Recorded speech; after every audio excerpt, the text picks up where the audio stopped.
back to another video. Today's video is a tale of two instances of me being kind of a stubborn idiot. That happens a lot, but here's two great examples recently. First of all, I got my Yamaha custom 8130G bass trombone. Love this thing, use it for my commercial stuff. And I've actually played it a lot recently, and I've kind of noticed that when I have to play stuff kind of like in and right above the staff, I get really tired. Kind of chalked it up to me like, am I like out of shape? Am I just not used to the blow of this instrument?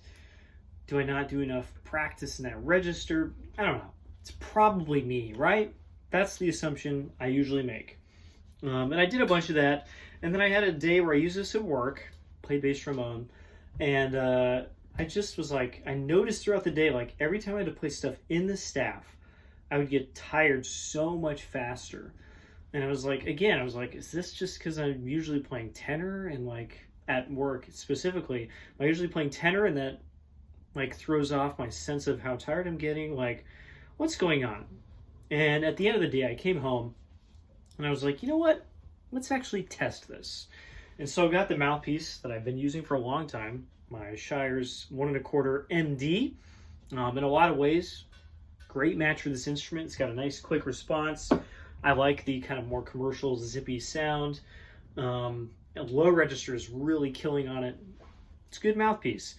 And then I traded out and did a bunch of my other similarly sized mouthpieces. I actually used some stuff that's smaller too, some stuff that's bigger. And I was like, oh, the mid-register on the Shires is not very good. It just doesn't center nearly as easily. It kind of like fights the chops to make those notes work. And I just like chalked that up to me not being very good in the mid-register. But in fact,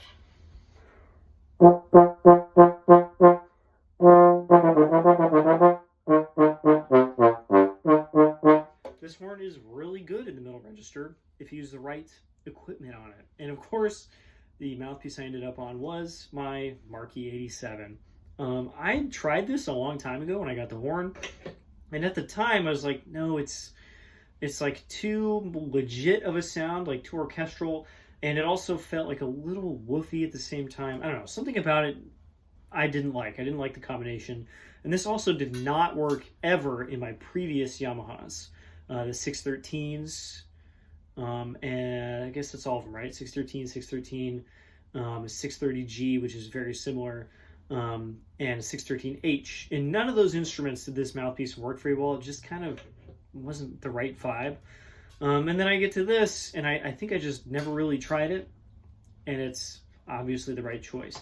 I think the sound is still a little too orchestral. I can kind of get around that by just kind of playing a little snappier. But it just is obviously the right choice, and that is kind of annoying. The second best choice, as per usual, is my 1 1/4 GM Bach mouthpiece. Giant throat, really thin rim, and it just plays and sounds so well. Like it makes such a cool sound.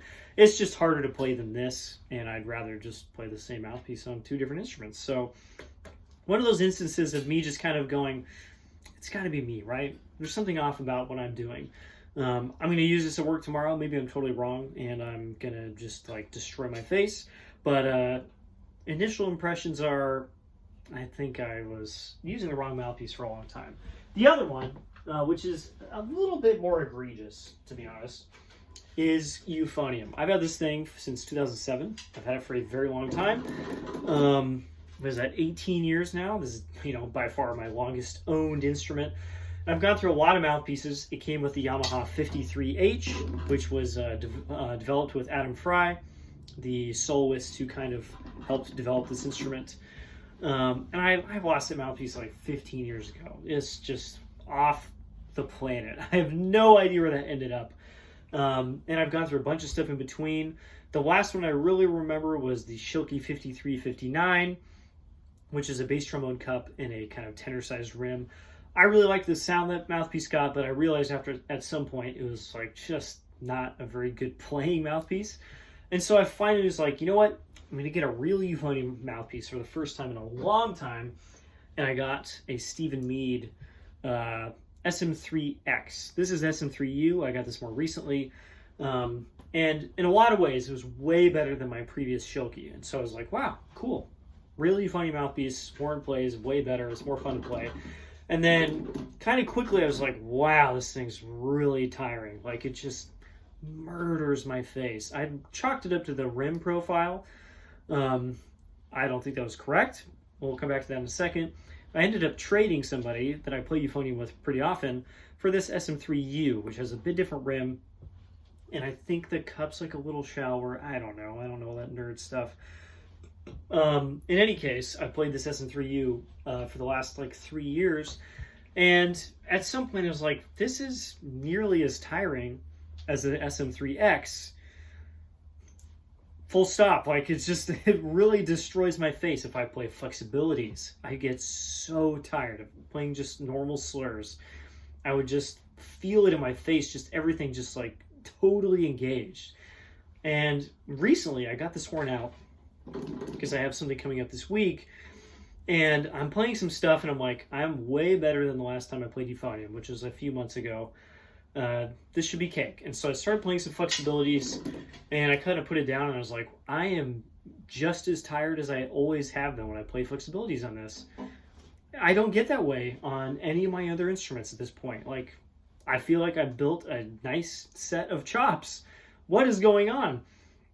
And I'm also trying to work on high register stuff, the B and C above high B flat, and they just were not working. Every time that I tried to just really nail a